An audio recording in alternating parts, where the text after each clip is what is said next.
le cluster, il a une longue histoire, puisque c'est né d'abord d'un projet de pôle de compétitivité en 2006, qui n'a pas été labellisé.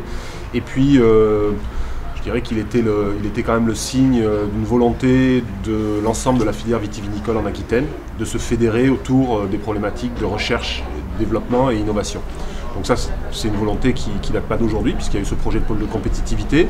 Il y a eu la construction et le développement de l'ISVV, l'Institut des sciences de la vigne et du vin, qui est le rassemblement des forces de recherche et de formation de la filière vitivinicole, qui a été inauguré en juin 2009. Et dans la continuité, la relance de ce cluster Innovin qui vient d'être labellisé, c'était au mois de janvier 2011, qui vient d'être reconnu grappe d'entreprise par la DATLAR. Donc voilà un petit peu l'historique du cluster. Aujourd'hui, pour faire quoi ?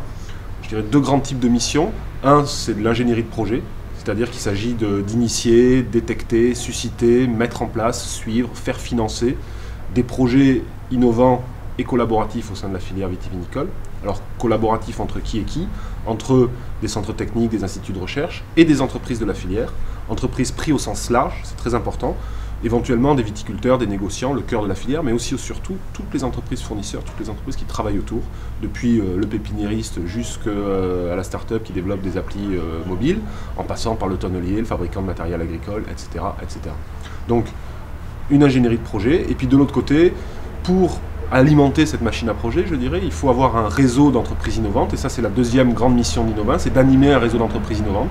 C'est un cluster, c'est donc une association, et on a des entreprises, des institutions qui volontairement adhèrent au cluster, parce qu'elles ont une volonté, une problématique d'innovation collaborative, et nous on va animer ce réseau d'entreprises par des rencontres, des ateliers, des workshops, des conférences, des petits déjeuners, un site internet, une newsletter, puis petit à petit des outils qu'on mettra en œuvre à destination de nos adhérents, de la veille mutualisée, des études, de la formation, pourquoi pas, aujourd'hui on a parlé de système de management environnemental, c'est quelque chose qu'à terme on envisage pourquoi pas de mettre en œuvre au sein du cluster pour les entreprises du cluster.